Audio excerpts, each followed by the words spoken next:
Les doy la bienvenida al curso sobre terminación del contrato de trabajo.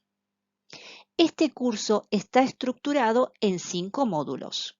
A continuación, daremos inicio al primer módulo. En este módulo analizaremos los siguientes contenidos: concepto, caracteres, comunicación y efectos del despido, despido por injurias del trabajador y despidos por injurias de la empleadora.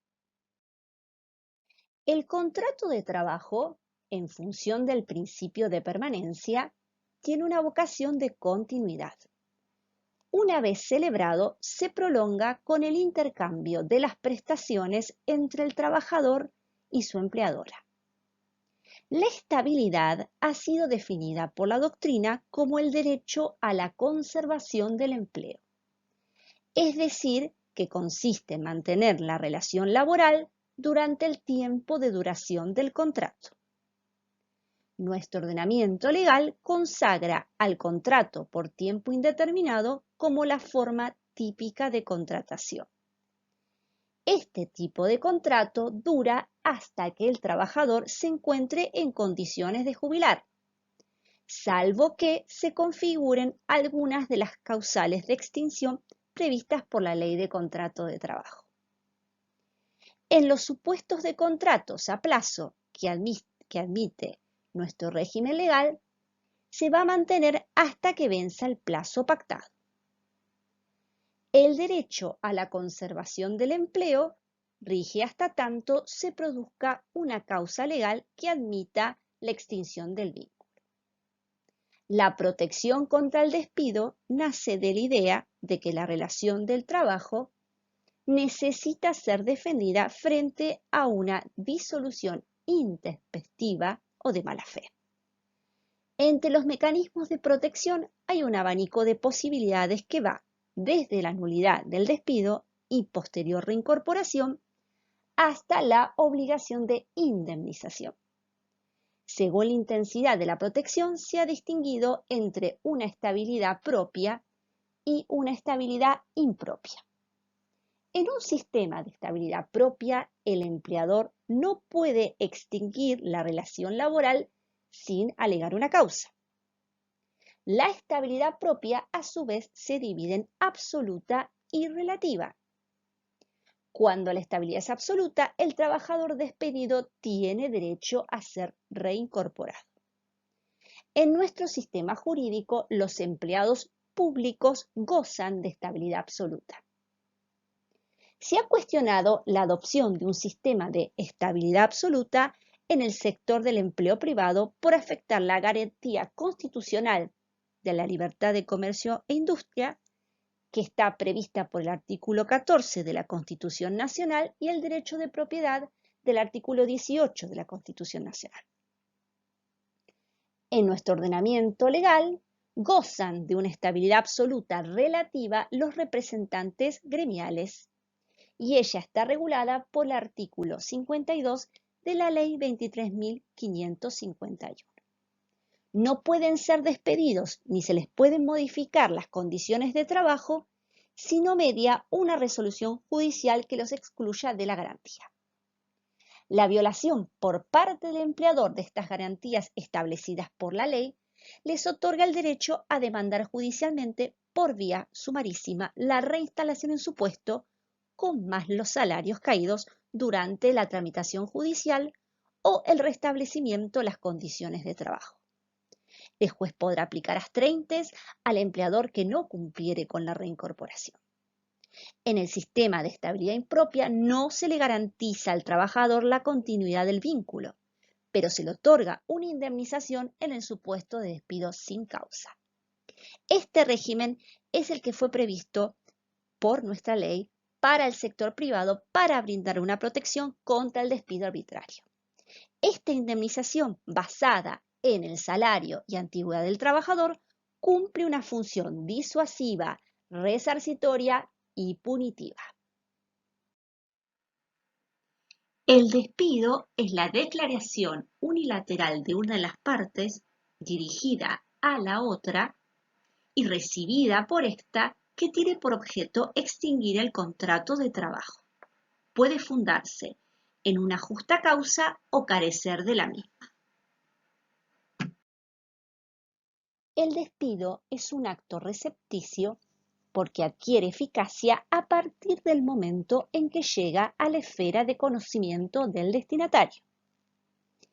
Cualquiera que fuera la forma adoptada, se debe dar a conocer de modo inequívoco la voluntad del declarante de poner fin al contrato. En principio no requiere de una forma específica, puede manifestarse verbalmente o por escrito, como por ejemplo por telegrama o por carta documento, o surgir de un comportamiento inequívoco de alguna de las partes, como sería el caso de una negativa de trabajo. Ahora bien, en el supuesto de despido con preaviso o de despido con justa causa se requiere la forma escrita. El despido siempre se refiere a la totalidad del acto. Como hemos visto previamente, el despido puede ser manifestado de cualquier manera, verbalmente, por escrito o resultar de un comportamiento. Es decir, que no existe la ruptura automática del contrato de trabajo. Ello implica que, en todo caso, se necesita la expresión de la voluntad concreta de alguna de las partes para la resolución. La comunicación del despido debe bastarse a sí misma. Pone fin al contrato para el futuro e implica la finalización de los derechos y obligaciones que se derivan del contrato de trabajo, salvo las excepciones previstas por la ley, como los salarios por enfermedad o por accidente de trabajo. Dependiendo cómo se ha producido, puede generarse el derecho a ser indemnizado y generar la obligación de los certificados del artículo 80 de la Ley de Contrato de Trabajo.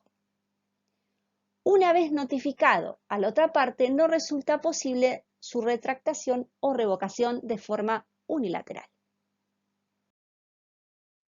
El despido directo es el dispuesto en forma unilateral por la empleadora. Será un despido con causa cuando se funde en un incumplimiento contractual grave del trabajador. La ley no define lo que es una justa causa. Solo exige que sea grave y deja la apreciación al juez. El despido es incausado cuando no se expresa ninguna causa, o cuando la causa alegada no puede ser acreditada en juicio. En ese caso hablaremos de una causa falsa, o se trata de un despido con una causa insuficiente, es decir, que la causa es suficiente, pero por su entidad no justifica la extinción del contrato. El despido indirecto es el despido que se produce por decisión del trabajador. Cuando el incumplimiento de la empleadora pueda ser subsanable, para resguardar el principio de continuidad del contrato de trabajo y el principio de buena fe, antes de extinguir el contrato, el trabajador deberá intimar a la empleadora para que regularice la situación, otorgándole a tal efecto un plazo y hacerlo bajo el apercibimiento, en caso de silencio o negativa, de considerarse despedido. Este despido indirecto se asemeja al despido arbitrario y al trabajador le van a corresponder las indemnizaciones por antigüedad, la sustitutiva de preaviso y la integración mes de despido. El despido con justa causa se funda en la existencia de una injuria grave. Según Justo López, la injuria implica un ilícito contractual. Nuestro ordenamiento jurídico no enumera las conductas que configuran una injuria grave. La parte que extingue el vínculo debe expresar claramente los motivos en que se funda la ruptura y hacerlo por escrito. En la práctica, la comunicación se realiza por telegrama o carta documento. También puede realizarse mediante escritura pública. Cabe aclarar que ante una demanda judicial posterior no se admite la modificación de la causal de despido que fue consignada en la comunicación a la que hice referencia antes. Si el incumplimiento fuese lo suficientemente grave e insalvable, puede extinguirse directamente la relación laboral. Ahora bien, si el incumplimiento admite ser subsanado en virtud de los principios de continuidad y buena fe laboral, debe intimarse previamente para que se regularice la situación. La valoración de la importancia y de la aptitud de la injuria para disolver el vínculo debe ser hecha prudencialmente por el juez en función de los derechos y obligaciones exigibles a las partes, las características de la relación laboral y circunstancias personales del caso, como ser las funciones y jerarquía del trabajador, su antigüedad en la empresa, la entidad del hecho, entre otras cuestiones. Además, cabe tener en cuenta los siguientes principios: que la injuria no requiere el dolo y puede ser tanto patrimonial como moral. No puede sancionarse 2 veces la misma injuria y la sanción ha de ser proporcional a la falta cometida y contemporánea a la misma. Veamos a continuación algunos casos de injurias del trabajador. Comenzaremos con el abandono de trabajo, las inasistencias y la falta de puntualidad. La doctrina suele diferenciar el abandono-renuncia del abandono-incumplimiento. En el abandono-renuncia hay un comportamiento inequívoco del trabajador que genera la convicción de que el mismo ha abandonado definitivamente la relación laboral, como sería el caso si se radicase en el exterior o si comenzara a trabajar en el mismo horario para otra empleadora. Por otro lado, en el abandono-incumplimiento, en cambio, se va a producir cuando ese comportamiento omisivo e injustificado se le suma la actuación expresa y positiva de la empleadora. El abandono de trabajo requiere el incumplimiento voluntario e injustificado de la obligación de asistencia y prestación, cuando el trabajador fue intimado fehacientemente a reintegrarse a sus tareas. El caso de las inasistencias reiteradas es el supuesto de aquel trabajador que falta en forma reiterada y sin justificación. De esta manera demuestra falta de contracción a las tareas. En este caso, el empleador deberá proceder disciplinariamente. De manera progresiva, para darle la oportunidad de poder corregir la falta. Para que haya un despido justificado, deberá invocarse en la notificación de un nuevo hecho de índole similar que el trabajador no modificó su actitud y que sus incumplimientos anteriores fueron oportunamente objeto de amonestaciones o sanciones disciplinarias. Agresión. Cuando se trata de agresión, debe haber tenido lugar en el lugar de trabajo o en ocasión del trabajo, es decir, mientras el dependiente está sujeto al poder disciplinario del empleador. Si el incidente trasciende y determina un estado de indisciplina, incluso con repercusión en el público, la injuria resulta agravada. Ebriedad y consumo de drogas. En estos supuestos debe evaluarse los antecedentes del trabajador, especialmente si se trata de un hecho circunstancial y la función que desempeña. La doctrina y jurisprudencia hacen una distinción entre ebriedad e intoxicación habitual y la aguda accidental. La habitual es considerada como causal autónoma de injuria y de despido justificado. La accidental puede considerarse un incumplimiento laboral susceptible de sanción disciplinaria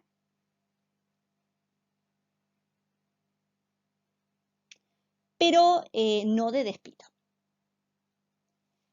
La pérdida de confianza es un incumplimiento a los deberes de fidelidad. Cuando el trabajador incurrió en un incumplimiento que, teniendo en cuenta el tipo de tareas que desempeña, genera dudas acerca de su lealtad y fidelidad en el futuro, el despido es justificado. Por ejemplo, fallas de caja, extravío de documentación, tardía rendición de cuentas, etc.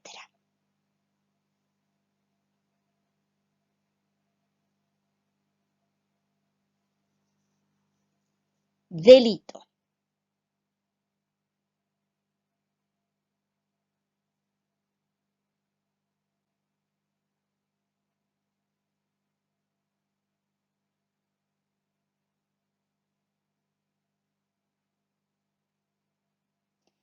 En este caso, si se imputa la comisión de un delito contra la empresa y quiere fundarse el despido en ello,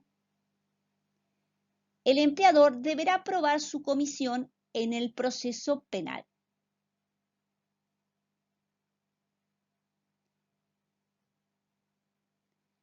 Ahora bien, si el comportamiento no ha sido considerado delito,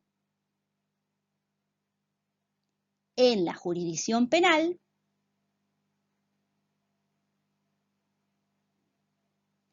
o fue motivo de sobreseimiento, podrá constituir una injuria laboral, dado que la culpa laboral y la penal son distintas. Disminución del rendimiento. Para constituir una injuria, debe ser significativa en su cuantía, extenderse en su duración y ser intencional. Analicemos ahora algunas injurias que puede cometer la empleadora. Negativa de vínculo, la falta de registración laboral. La negativa de vínculo indica la voluntad del empleador de no continuar la relación o aceptar una vinculación. La negativa de tareas, el incumplimiento del deber de ocupación. El exceso en el ejercicio del ius variante. La modificación de las condiciones del contrato de trabajo puede referirse a aspectos no esenciales. Debe estar justificada en las necesidades funcionales de la empresa y no debe causar perjuicio material o moral al trabajador. Por ejemplo, habría un uso abusivo del ius variandi si se disminuyera el monto de la remuneración o cuando se modifica la duración de la jornada porque tanto el salario o el tiempo de trabajo son esenciales.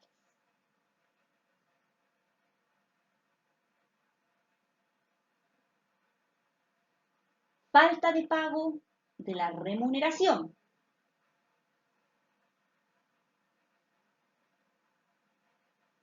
En tiempo y forma constituye injuria por tratarse de la principal obligación de la empleadora y además por el carácter alimentario del salario.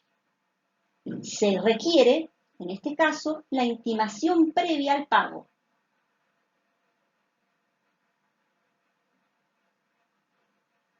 Otro supuesto de injuria se produciría en el caso de acoso sexual, acoso laboral o alguna situación de discriminación.